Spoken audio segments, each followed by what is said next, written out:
철도 발전과 국민 안전에 기여하는 사단법인 한국철도차량기술사회입니다. 사단법인 한국철도차량기술사회는 철도 차량 기술의 연구 개발, 우수 정책 아이디어 발굴, 기술 용역 및 자문 등을 통해 철도 교통 산업의 발전 및 교통 안전에 기여하고 있습니다. 한국철도차량기술사회는 2003년 4월 17일 철도차량기술사회 발족을 시작으로 2013년 한국기술사회로부터 철도차량기술사 본회로 지정받았으며 2017년 민법에 따른 비영리 임의단체 지정을 거쳐 2018년에 사단법인 한국철도차량기술사회가 설립되었습니다. 한국철도차량기술사회는 철도차량 기술과 관련된 정책 개발과 제도 개선, 철도차량 관련 다양한 기술 용역과 기술 자문, 평가와 심의, 철도차량 형식 승인 관련 컨설팅 등을 수행하고 있습니다. 그리고 철도차량 분야 최고의 전문가 집단으로서 전문 엔지니어 양성을 위해 철도차량 기술 교육과 기술 지도, 신기술 보급 등을 지속적으로 수행해오고 있습니다. 사단법인 한국철도차량기술사회는 철도차량 엔지니어링 기술 활성화를 장려하고 정부 및 산학연의 협업을 통한 철도차량 분야 정책 방향 및 기술 동향 분석 등을 위해 2017년 제1회 철도차량 기술 세미나를 시작으로 지속적으로 세미나를 개최하고 있습니다. 또한 철도 분야 기술사 연합 심포지엄과 철도차량 기술사 워크숍을 개최하는 등 비영리 법인으로서의 역할도 충실히 수행해 나가고 있습니다. 사단법인 한국철도차량기술사회는 급변하는 철도차량 분야 기술 발전에 대응하기 위해 우수한 인력 양성을 위한 다양한 전문 교육 과정을 제공하고 있습니다. 철도차량 분야 최고 기술자를 양성하는 철도차량 기술 지도자 과정을 운영하고 있으며 정부 기관, 철도 운영 기관, 철도차량 제작사 등을 대상으로 무료 기술 교육도 시행하고 있습니다.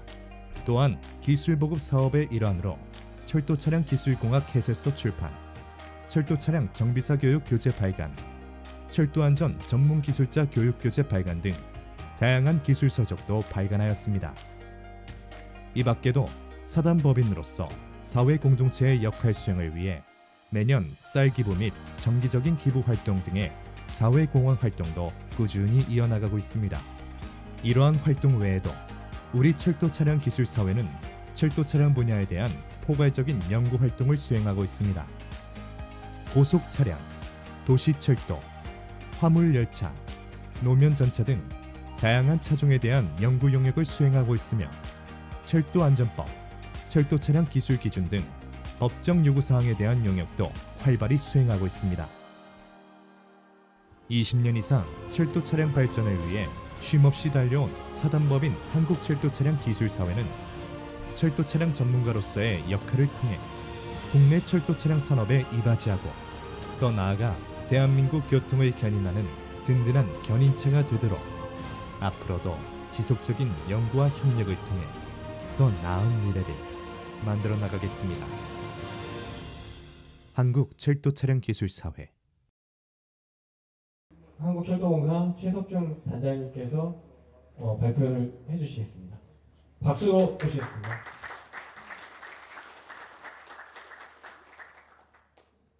반갑습니다. 방금 소개받은 수도권 철도차량 정비단 단장 최석중 인사드리겠습니다.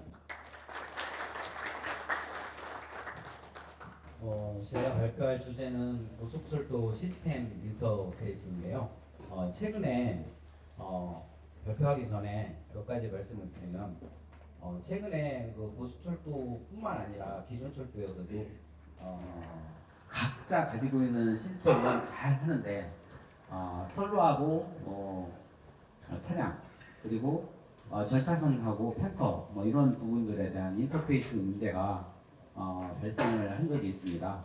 예를 들어서 GTF-A 또 그 동두천 연천 구간의 어떤 전차선 이제 장애 그럴 때 누가 대책을 진행을 시키고 실행을 할 거냐 하는 것이 되게 중요한데 제일 먼저 루템이 처음 들었으니까 차가 문제가 있습니다. 우진이 처음 들었으니까 차가 문제가 있습니다. 고치세요.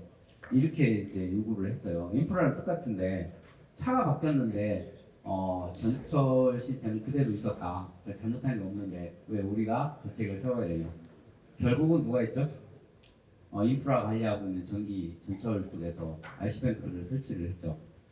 GTX-A인 경우에는 가장 최근에 제가 이제 그 대광이 회의에 초대를 받았더니 차량에서 대책을 세워야 된다 하더라고요. 그래서 그럼 차량 제작할 때 스펙이 어떤 요구사항이었습니까? 라고 물었더니 카테고리 방식을 추종하는 전차선 펜터를 설치하도록 시방에 요구가 되어 있었어요. 근데 시공이 어떻게 됐냐면 방시가선 방식 플러스 카테고리 방식을 썼죠. 그러다 보니까 이제 제작사 문제는 아니고 시공 문제였기 때문에 인프라에서 바꿔라 이렇게 됐습니다. 그래서 이제 차관을 했던 것이 시스템 인터페이스가 이만큼 중요하구나. 아까 뭐 철도기술연구원 박사님이 블록 얘기하셨죠? 디지털 블록을 말씀하셨는데 그건 이제 디지털 시스템의 어떤 인터페이스를 말씀을 하시는 것 같고 발표하기 앞서 잠시 저희가 디지털 얘기 나왔으니까 좀 간단히 소개를 해드릴 동영상이 있습니다. 몇 가지만 보시고 시작하고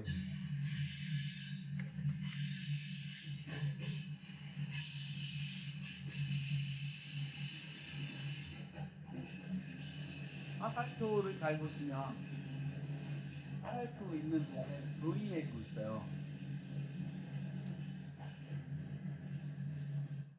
이게 눈일까요?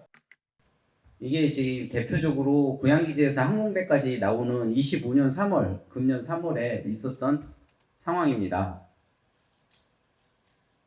그리고 6월 달에 다시 촬영을 했어요.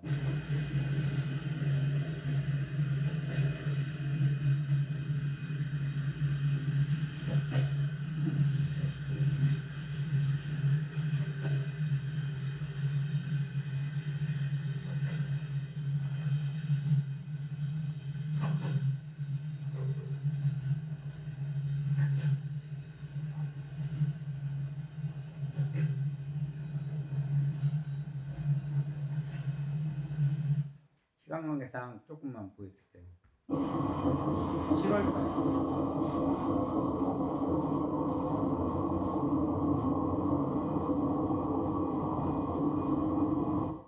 아마 전문가분들이시기 때문에 정확하게 그 차이를 느끼셨죠? 첫 번째 비디오를 틀어드렸을 때 듣기 좋았나요? 소음이 좀 심했죠? 그리고 눈처럼 날리던 부분이 그 프리디가 마모되는 그 현상이 있었습니다.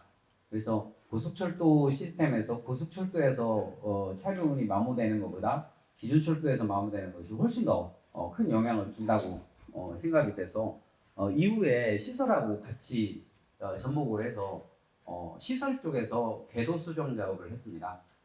그리고 나서 6월달, 7월달 측정을 해보니까 견딜만한 수준으로 나왔고요. 실제 차량들하면 여름철에 한 370개 정도의 차량 사정 대상이 발생했었는데 올해 여름에는 절반 정도만 발생을 해서 170여 개 정도 나왔거든요. 그러니까 이게 작은 인터페이스 요구사항이 이렇게 큰 영향을 주고 있다는 것을 보여드리고요. 그 다음 동영상은 저희 수도단에서 24년부터 This is the Metropolitan Railway Vehicle Maintenance Center, home to 영어를 설명을 KTX, 잘하네요. Korea's flagship high-speed train, with a top speed of 330 km. Its process, Metaverse platform. Railway vehicle maintenance demands high 작업장을 precision and 독달을 speed 했습니다. to address challenges such as 이 manual, 작업장을 field-dependent 디지털 processes, 세인하고 disconnected 데이터를 information, and the 연결하는 lack of real-time monitoring. We have 실제 developed 실시간으로 the integrated 우리가 railway 정보를 maintenance 얻을 수 process, Metaverse platform. Built on a digital twin of the maintenance workflow, this platform reflects the entire process in real time within a virtual environment.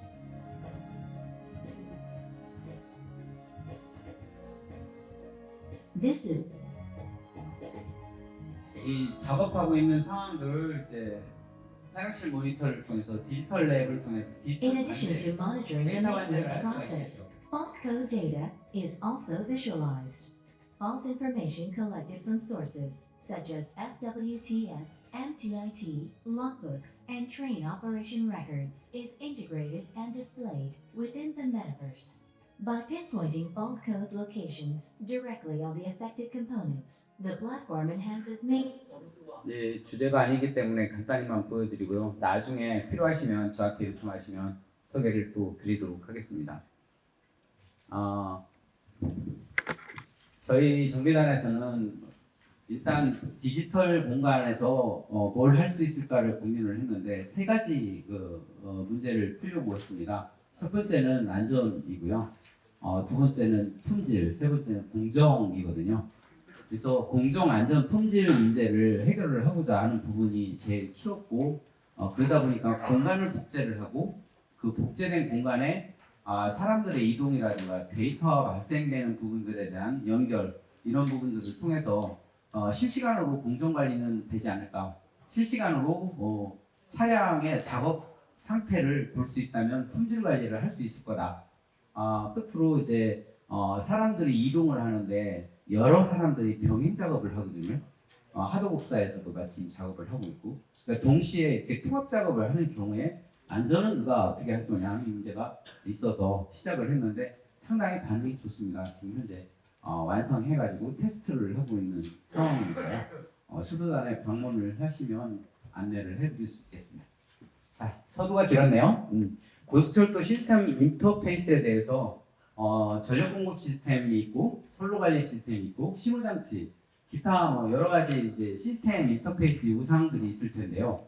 그 시스템 인터페이스가 이렇게 정의를 AI한테 물어봤습니다. 그랬더니 고속철도 시스템 인터페이스란 열차가 안전하고 효율적으로 운행되도록 서로 다른 구성 요소와 시스템 간 정보를 교환하고 상호작용하는 접점이나 규약이다. 그리고 이렇게 관련된 장치들을 나열을 해줬어요.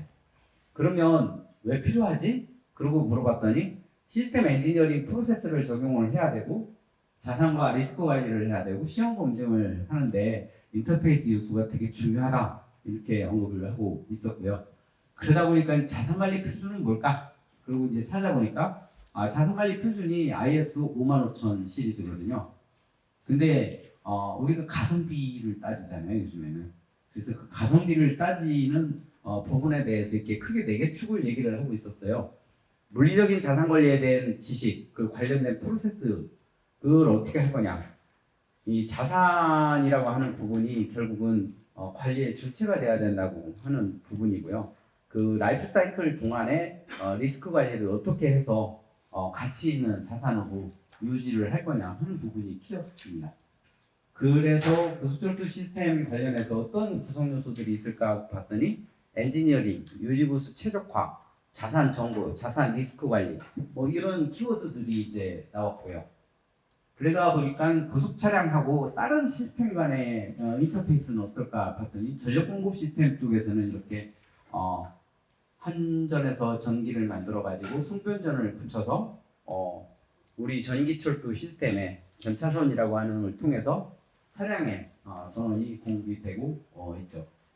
그래서 만나는 부분이 어딜까 봤더니 펜타그라프하고 전차선이죠. 그러니까 일반선 전차선 높이가 5200에서 5400, 고속선은 5080에서 5200mm 이렇게 유지가 되고 있고 경우에 따라서 펜타그라프의 선택을 다르게 하고 있는 걸로 알고 있습니다. 그러다 보니까는 이 접촉력이라고 하는 부분이 얼마나 힘이 들어가는 것이 적당하냐. 그러니까 보통 제가 공기압 7kg 정도 압력을 보고 있는데 200N 정도를 얘기를 하고 있었고요.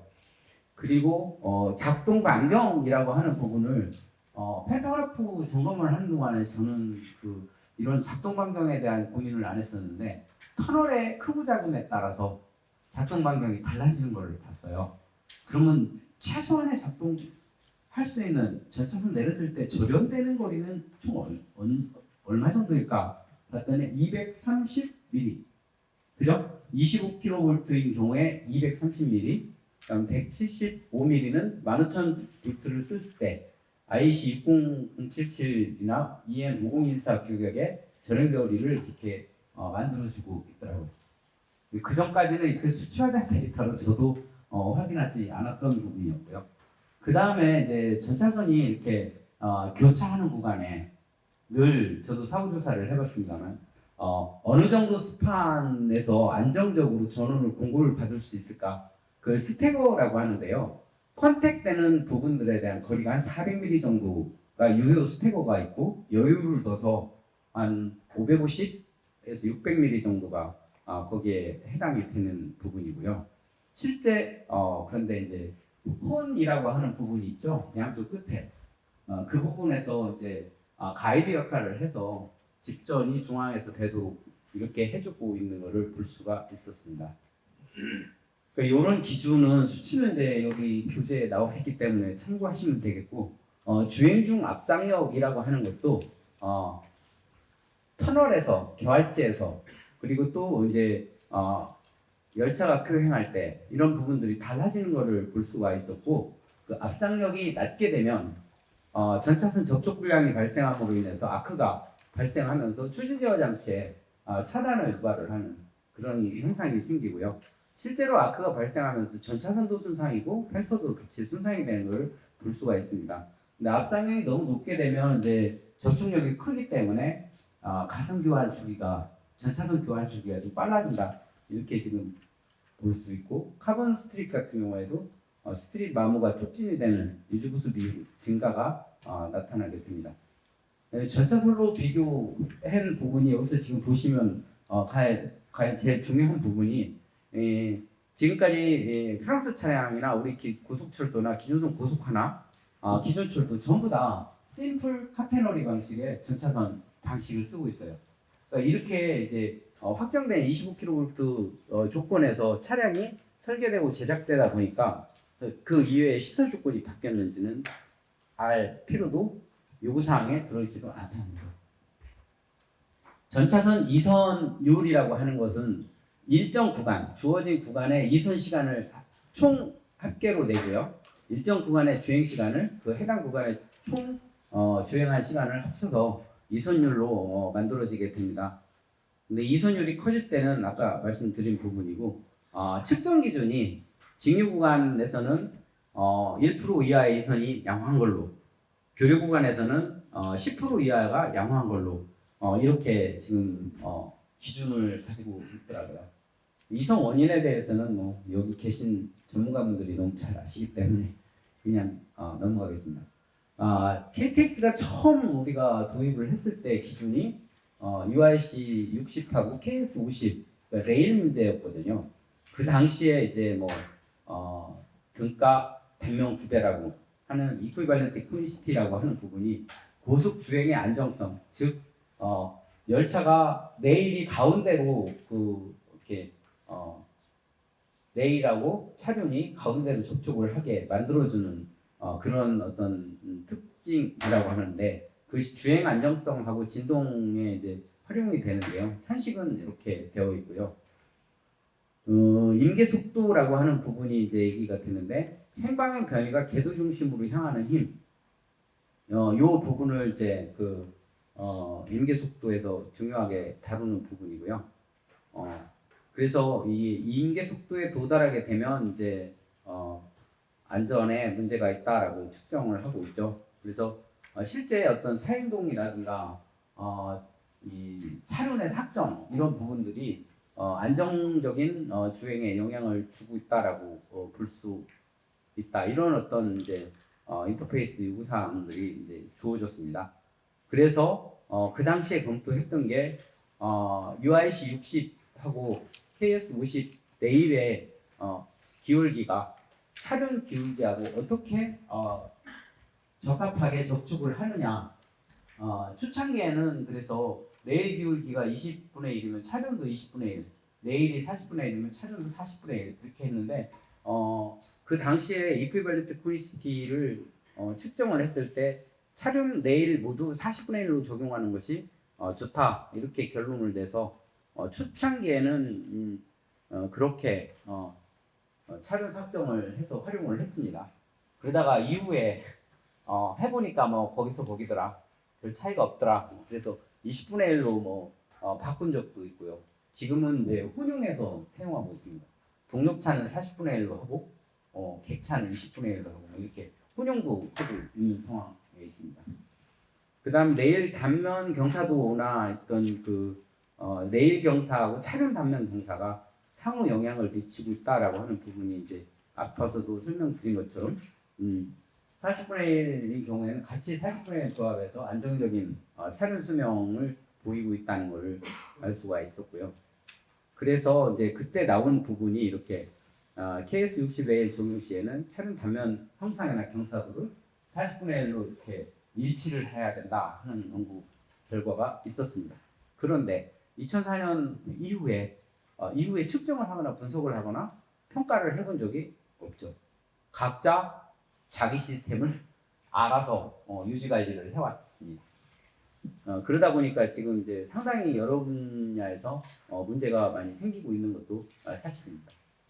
신주 차량 도입 과정의 시스템 인터페이스는 아마 잘 알고 계시기 때문에 빨리빨리 제목만 보고 진행하도록 하겠습니다. 먼저 이제 EMI 유도자계 시험 부분인데요.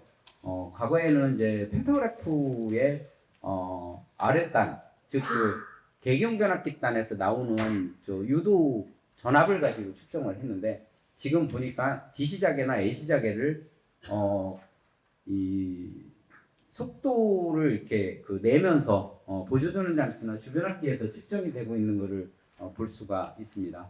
그러니까 이런 게 이제 지금 이제 EMI 측정하는 부분이 좀 과거하고 지금하고 좀 바뀐 부분이기도 하고요. 그다음 이제 지상설비 연계 동작 시험을 하도록 되어 있죠. 신호장치 시험인데 구름검지나 상용제동, 그다음에 또 ATP나 ATS의 시험들, 그다음에 ATP 레벨 2에 대한 시험도 차량 기술 기준에 언급이 된 대로 진행이 되고 있고 터널 내 압력 변화 값도 이제 측정을 하고 있습니다. 그리고 중력 편성에 대한 문제. 이게 이제 요즘의 인터페이스는 뭐냐면 산차라고 KPX는 그런 중력 편성 할 필요가 있어서 시험을 했었는데 그 뒤에 원강, SRT 그리고 또 이제 EMU 차량이 이제 나오면서 소프트웨어가 점점 달라져가고 있는 거예요.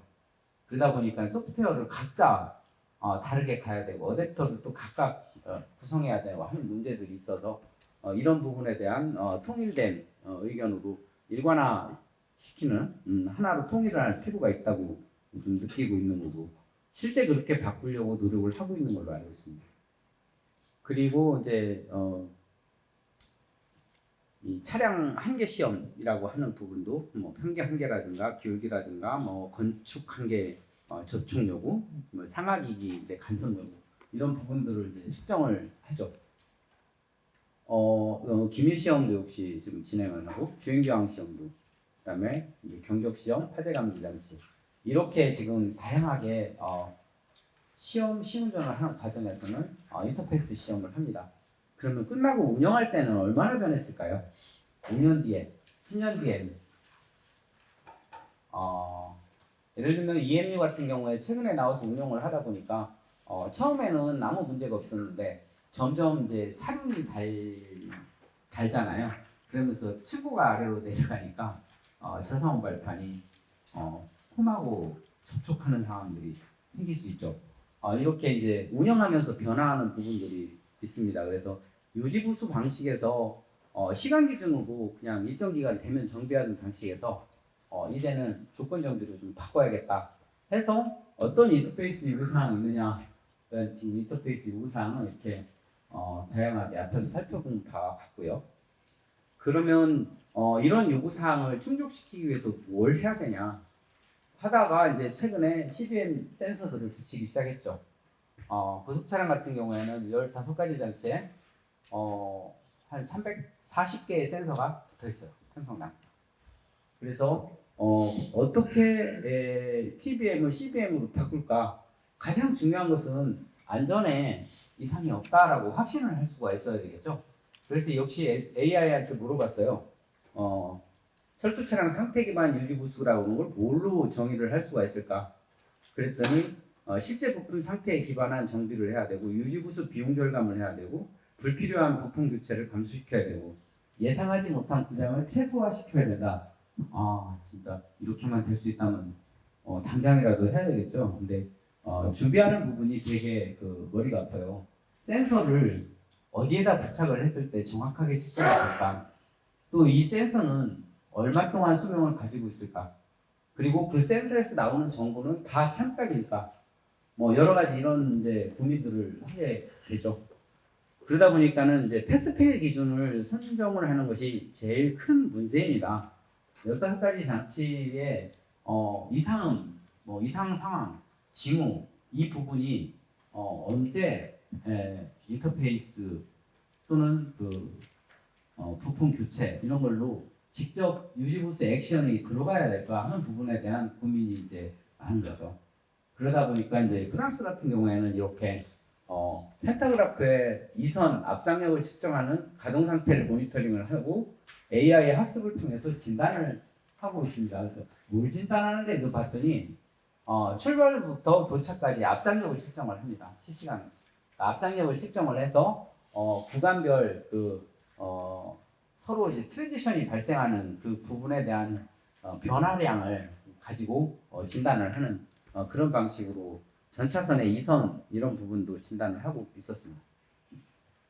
그러면 우리는 어떤 일을 준비를 해야 될까요? 지금 센서는 이제 붙여가지고 지금 최근 들어오는 EMU 차량들은 센서가 다 달려 있거든요. 그리고 실제 측정된 값들이 나오고 있어요.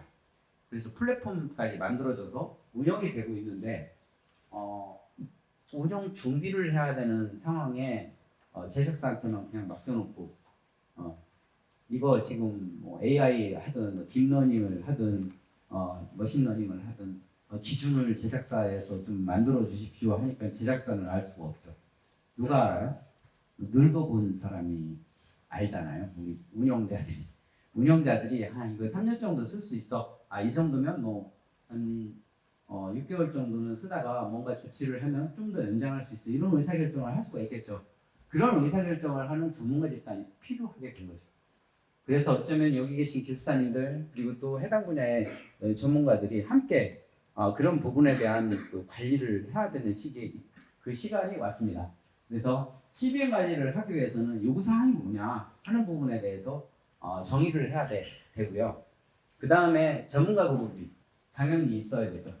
근데 뭐 전문가 그룹이 한 입사 뭐 1년차, 2년차에 생길 수는 없잖아요. 그래서 여기 계신 경험 전문가들이 체계적인 교육을 통해서 그 패스페일 기준을 만들어 가야 되겠다. 뭐 이런 말씀을 드리고요. 또한 시스템에서 가지고 있는 센서, 데이터 이런 어떤 AI 이런 기능들에 대해서 스마트한 방법을 적용할 수 있는 개연성에 대해서 끊임없이 봐야겠죠. 그러려다 보니까 향후에 이 안전 전문 인력 양성이 아주 중요한 이슈가 되어 있습니다. 실제 기관사는 면허증 없이 운전이 가능하지 않죠. 일종이든 인종이든 면허증을 따고 운전을 해요. 훈련을 해서. 그리고 운행안전관리자도 전문 교육을 받고 자격을 가지고 일을 합니다. 근데 차량에 들어오신 분들은 어떤 철도 안전 전문 교육을 가지고 이수를 하고 일을 할까요? 최근에 저희 그 작업장에 제작사에서 개량 사업에 들어가는 직원들은 카자흐스탄, 몽골, 뭐 베트남 이런 데에서 오신 분들이 일용직으로 근무를 하면서 와서 일을 해요. 그럼 안전 관리 체계상 그 나라 언어로 꼭 고지를 해줘야 되는 것들이 생깁니다. 그래서 철도 안전 전문 인력이 반드시 필요해요. 그분들은 무자격자라서 와서 일을 해주면 안 되는 거거든요, 원래. 그래서 그런 부분들에 대해서 어떻게 교육을 시킬 거냐. 현재 NCS를 만들어놨는데 저희 공사 전문가들이 체구를 한번 만들어놨는데 5년이 지나갔어요. 그러면 NCS가 기능사 교육과정일까요? 기사 교육과정일까요? 여기 계신 분들처럼 기술사 교육과정일까요? 아니죠. 그 수준이 다 혼재돼 있어요. 기능장 기술사의 구분이 애매하고 기능사에 대한 언제나 기술 수준이 레벨이 이제는 하이라키를 만들어야 될 상황에 와 있습니다. 왜? 지금 특성화고가 만들어지면서 철도 차량 학과가 생기고요. 또 이 특성화 대학이 만들어지면서 전문성을 가진 전문 인재 양성을 하기 위한 노력들을 하고 있어요. 교재로 활용을 해야 되는데 어떤 교재가 적합할까요? 이제는 우리가 그 경험을 가졌기 때문에 고민을 해봐야 된다고 생각하고요. 그 다음 스마트 기기를 활용하는 지능형 차량 기기에 대한 작업 환경 연구가 필요하다고 봅니다. 제가 이렇게 부임을 해보니까 저희 그 신입사원들이 700명 정도가 돼요. 950명 정도 되는 인력 중에 이미 신입사원으로 다 바뀌었어요. 근데 그분들은 선진국에서 태어나서 선진국에서 자란 분들이거든요. 근데 아빠가 일하는 작업장은 이렇게 쭈그려 앉아가지고 그 작업을 하는 그런 환경이었거든요. 이제 여러분들 식당에 가도 테이블에 앉아서 식사하시면은 쭈그려 앉아서 하는 경우 거의 없었거든요. 그러니까 다음 세대가 작업할 수 있는 환경을 만들어줘야 되는 시점이 됐습니다. 그리고 또한 마찬가지로 스마트한 환경을 적용할 수 있도록 텍트 작업을 하고 자동화 프로세스로 지금 오늘도 이제 저희 정비단에서는 도장 전문가하고 뭐 용접 전문가를 뽑는데요. 한 3명씩 뽑는데도 거의 그 전문가를 찾기가 어려워지는 상태에 있거든요.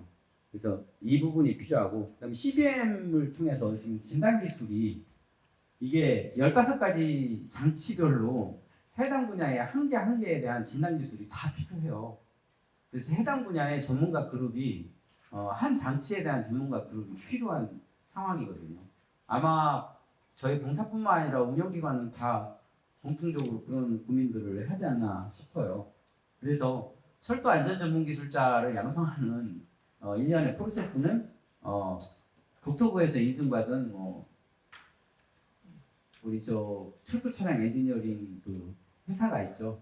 그 회사 또 기술사회 또 안전 전문 관련된 기관 이런 데에서 정부에서 후원하는 그 정책적으로 이런 자격자를 양성하는 프로그램이 앞으로 만들어져야 된다고 생각합니다. 현재 지금 서울 교통공사나 인천공항철도나 전동차 중심으로 하는데 트램을 중심으로 하는데 다양하게 지금 이런 기술들이 지금 만들어지고 있잖아요. 근데 그거를 우리 철도공사의 차량 분야의 직원이 한 6,000명 정도 되는데 다른데도 그 정도의 차량 전문 인력이 있을까요? 없을 것 같아요. 그래서 해당되는 분야에 이런 전문성을 가진 전문가 양성들이 하는 그런 과정들이 좀 필요하다 이렇게 생각을 하고 가성비를 높이기 위해서 55,000 시리즈의 이제 자산 관리 그리고 그 자산의 리스크를 평가하는 게 31,000 시리즈거든요. 이런 이제 표준을 적용을 해서 의사결정을 하는 것이 중요하다고 봅니다. 그래서 크게 이제 제가 4가지 정도를 얘기를 했어요. RCM3 이거는 이제 55,000 자산관리 표준하고 리스크관리 부분에 해당이 되고요. 디지털 트윈하고 이제 메타버스는 같은 개념으로 보시면 될 것 같고, 뭐 CBM은 진짜 경험 전문가들이 그 수준을 측정해 놓지 않으면 이상 상황을 판단하는 기준이 지금 만들어지기가 어렵거든요. 그래서 그런 부분에 대한 정책적인 지원이 필요하다고 봅니다. 이걸로 제가 주장하고 싶은 부분에 대해서는 발표를 마쳤습니다. 감사드립니다. 혹시 발표와 관련해서 질문 있으시면 딱 한 분만 받겠습니다. 이 시계가 좀 늦어요. 그래서 지금 2시가 사실 넘어